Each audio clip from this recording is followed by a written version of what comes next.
Bonjour à tous et à toutes. La dernière fois, je vous avais laissé avec l'installation de Silus. Aujourd'hui, nous allons voir la configuration de Silus.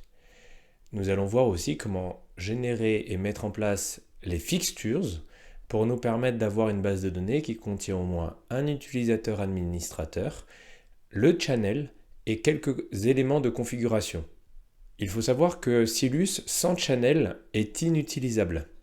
Il est donc nécessaire de soit charger les fixtures par défaut de Silus, soit écrire ses propres fixtures et les charger. C'est ce que j'ai fait et ces fixtures vont nous permettre d'initialiser les bases de données de l'environnement de développement, de l'environnement de recettes, de pré-prod et de production. Alors, je n'ai pas vraiment d'environnement de recettes, mais ça sera très utile pour les tests. Donc maintenant, voyons un peu la partie configuration. Donc voilà, l'installation de Silus 1.12 est terminée. Donc là, je vais pouvoir...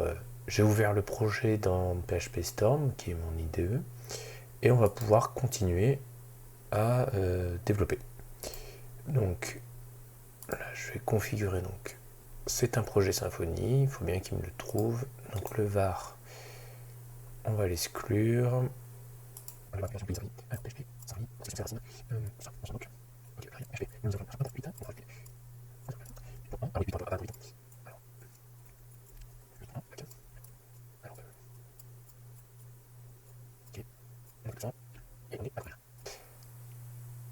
Alors, la doc, qu'est-ce qu'elle nous dit?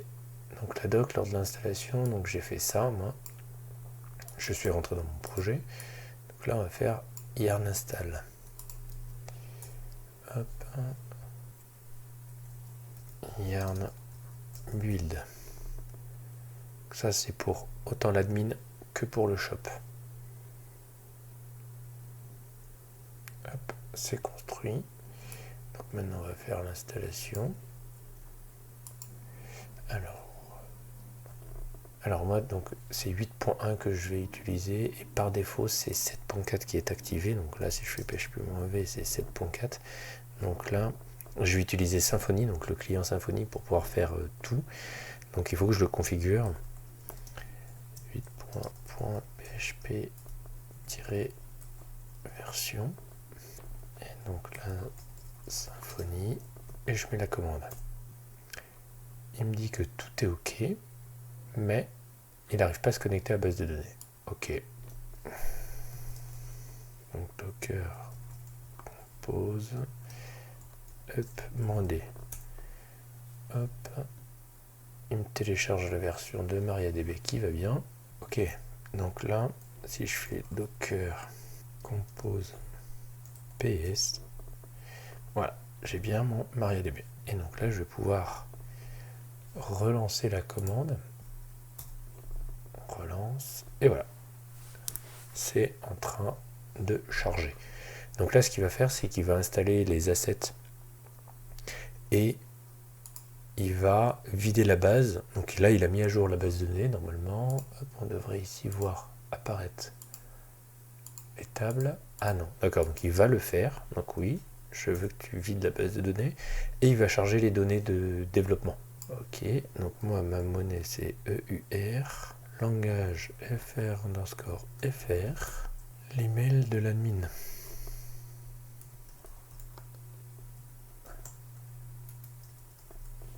C'est username admin.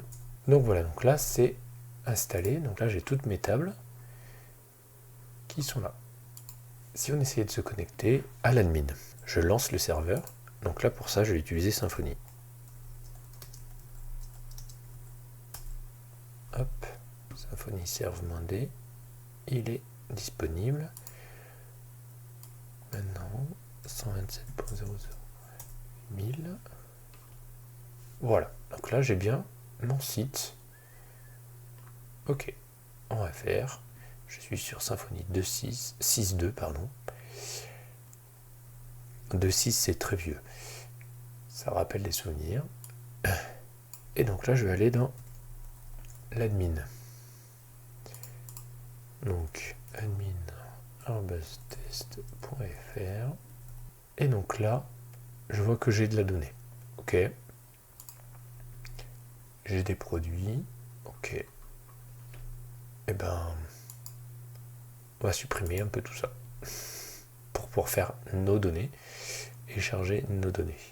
Pour pouvoir remplir donc des données, le plus simple c'est de définir nos propres fixtures. De la config, hop, fixtures, dedans, un petit fichier.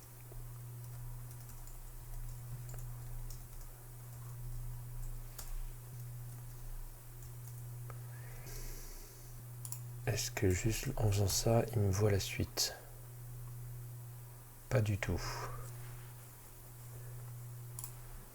Alors ça ressemble beaucoup à une config.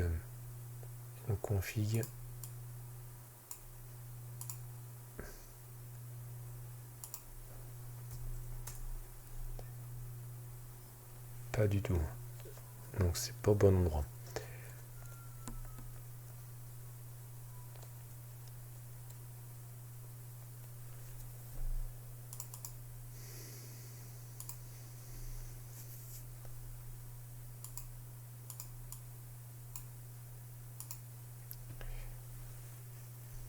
Relance. Ça travaille un peu, donc ce qui a. Voilà, donc là c'est bon, j'ai bien la shop suite. Donc ça c'est bon. Donc là maintenant, il me faut channel, option. Et ça, pour ça, il faut que j'aille chercher là-dedans. Alors ça c'est quelque chose que je fais très souvent, c'est d'aller chercher dans les vendors. C'est très instructif d'aller chercher dedans. Donc là, je cherche la configuration, shop configuration. Voilà. Ce fichier-là va être très intéressant. Hop. Donc suite default listener. Ok. Ça c'est intéressant de l'avoir aussi. Pour dire tu supprimes tout.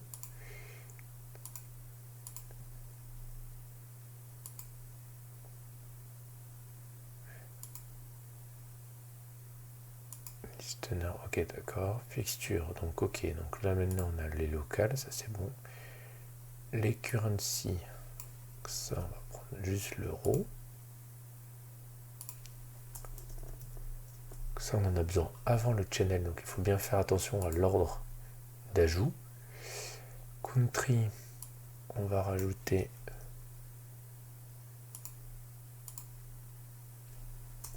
la France. Hop.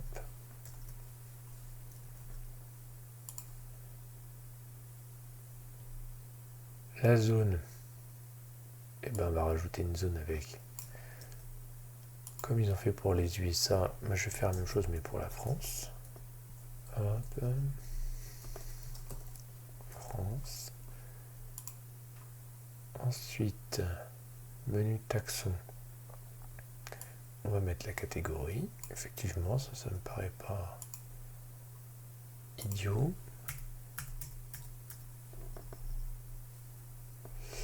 C'est aussi pour pouvoir configurer à mon avis la. Alors là du coup j'ai plus besoin de l'anglais. Hein. Hop, on va pas s'embêter avec ça. Hop. Ensuite voilà le channel. Hop. Le channel. Alors, nous c'est.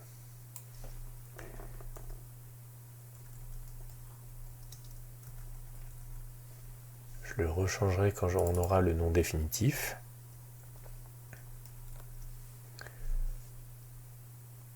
La locale, donc là ça va reprendre la locale que je vais définir pour le site. Ensuite EUR, donc ça c'est pour l'euro. Le name, le test, ça je n'en veux pas. Les informations, je vais laisser celle-là, tiens. Menu contact catégorie, ça je vais tout laisser, c'est tout, on peut tout modifier après de toute manière. Je vais essayer ici quand même de ne pas les mettre. Enable concurrency. Ok. Alors si celui-là, je le veux bien par contre. Donc maintenant, on va pouvoir essayer de l'exécuter. Donc là, c'est load, help. Ah oui.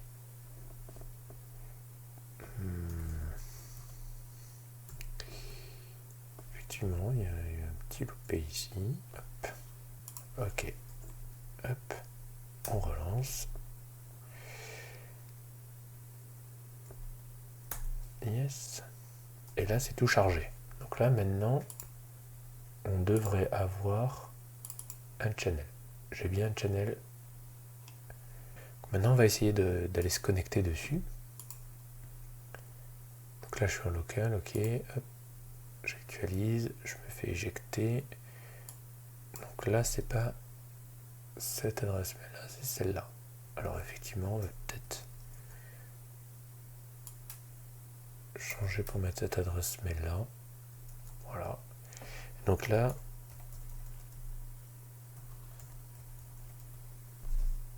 utilisateur mot de passe enregistré.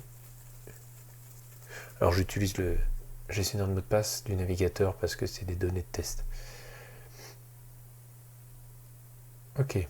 Donc là, j'ai aucun attribut produit. J'ai aucun produit. J'ai aucun taxon. J'ai aucune option. Alors l'idée, ça va être de dire, je vais configurer ici des choses et après les remettre dans les fixtures pour éviter d'avoir à le refaire en pré-prod et en prod. Pour le magasin en ligne, voilà. C'est bien, ça le fait tout seul. Avant de continuer le projet, je préfère mettre les choses un peu au clair, histoire de savoir où on va et ce qui reste à faire, où est-ce qu'on en est. Alors pour ça, je vais utiliser la fonctionnalité de gestion de projet qui est intégrée dans GitHub, là où j'ai le dépôt de code source.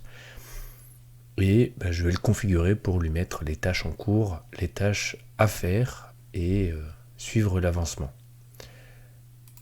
Alors ça se passe ici, donc là dans New Project. Voilà, donc il va me demander si je veux une table comme ça ou si je veux des tableaux comme ça, un peu genre Kanban. Donc là, hop, je vais l'appeler développement et create. Voilà, donc là, j'ai mes 3 colonnes. Elles sont pas mal comme ça, on va les laisser comme ça. Et je vais rajouter déjà les tâches dont on avait parlé. Alors la première, elle est en cours. C'est initialisation du projet. Hop. Donc ça fait des petites cases à cocher, c'est super sympa, ça permet de les cocher, de les décocher, c'est bien pratique. Alors c'est assigné à moi. Pas beaucoup de choix. Donc là je vais pas le mettre en issue parce qu'il n'y a pas grand chose à faire sur le projet en lui-même. Mais après je peux les convertir en issue pour pouvoir avoir dans mes commits la possibilité de mettre le dièse avec le numéro de l'issue pour pouvoir suivre les développements à l'issue. Ce qui est très pratique aussi. Un peu comme on fait en entreprise. Ensuite, dans les nouveautés à faire, donc ajouter le calculateur de colis. Ajouter le calculateur de frais de port. Alors ensuite, il y a la grosse partie donc avec le dialogue. Donc en fait, on va séparer ça en plusieurs parties.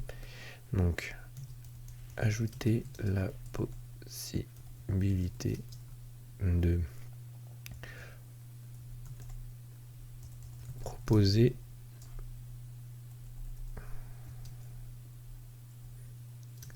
un prix différent lors de la commande.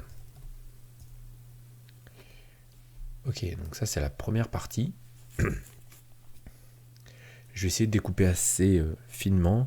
Alors le truc c'est que là on n'a pas la possibilité de faire ce qu'on a dans Jira par exemple, donc un ticket qui contient d'autres tickets pour pouvoir suivre l'avancement du global.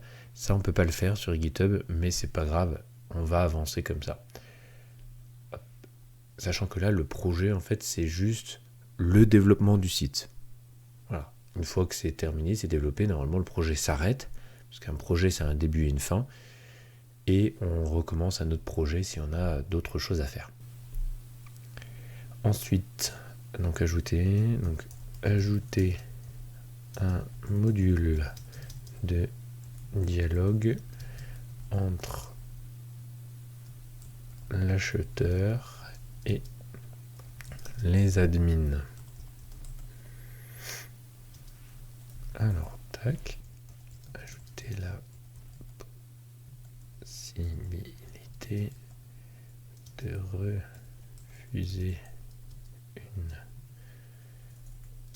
un nouveau prix. Ajouter la possibilité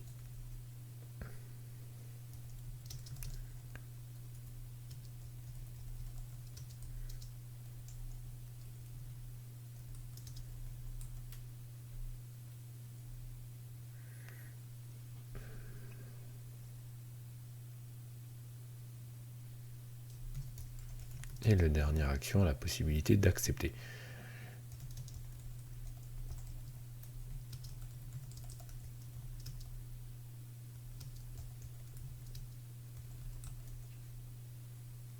Voilà. Et enfin, ajouter l'envoi des courriels pour chaque message au changement de prix. Ajouter une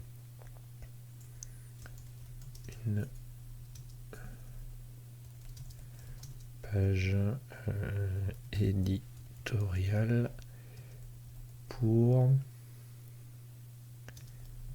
les CGV. Voilà, donc on va essayer de faire quelque chose un peu correct. Je ne sais pas encore comment on va le faire, si on va utiliser BigBag ou pas, on va voir.